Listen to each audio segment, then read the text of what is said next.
আজ আমরা মজার একটি ক্লাস করব, কিন্তু যদি কেউ বেশি দুষ্টুমি করে তবে সে ফাঁকি দেবে।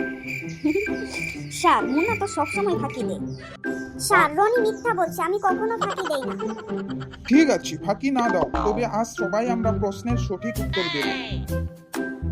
আচ্ছা বলো তো, পৃথিবীর সবচেয়ে বড় সমস্যা কি? স্যার, দরিদ্রতা। স্যার, সবচেয়ে বড় সমস্যা মুনার অলসতা। স্যার, রনিকে ক্লাস থেকে বের করে দিন।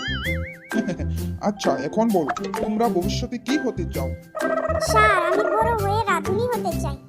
আরে কেন রাঁধুনি কেন? স্যার, কারণ আমি খেতে অনেক ভালোবাসি। তাই তো তোমার সবসময় খাওয়ার বাটি বেগে থাকে। আচ্ছা গত রাতে কে পড়াশোনা করেছে? স্যার, আমি করেছিলাম। মুনা ঘুমের মধ্যেই পড়াশোনা করে। স্যার, রনি তো নিজেই কিছু পড়ে না, খালি মুনাকে নিয়ে মজা করে। ঠিক আছে, আজকের ক্লাস এখানেই শেষ করলাম। আগামীকাল একটি নতুন গল্প পড়ে আসবে, ঠিক আছে? স্যার, গল্প হবে আমার জীবনের সমস্যার উপর। রনি, তোমার জীবনের সবচেয়ে বড় সমস্যা কি জানো? হ্যাঁ স্যার, আপনার কঠিন প্রশ্ন। রনি, তোমার গল্প কোথায়? স্যার, গল্পটা আমার মাথায়, খাতায় লিখতে পারিনি কারণ খাতা হারিয়ে গেছে। ভালো, তাহলে আজ তুমি সবার সামনে গল্প বলবে।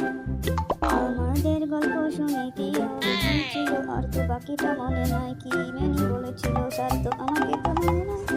ঠিক আছে রনি, আজ তোমাকে মাফ করে দিলাম, কিন্তু আগামী সপ্তাহ থেকে পড়াশোনা নিয়ে মজা কমাবে। ওকে আমার প্রিয় স্যার। ভিডিওটি ভালো লেগে থাকলে চ্যানেলটিকে লাইক, কমেন্ট, শেয়ার এবং সাবস্ক্রাইব করে দিও।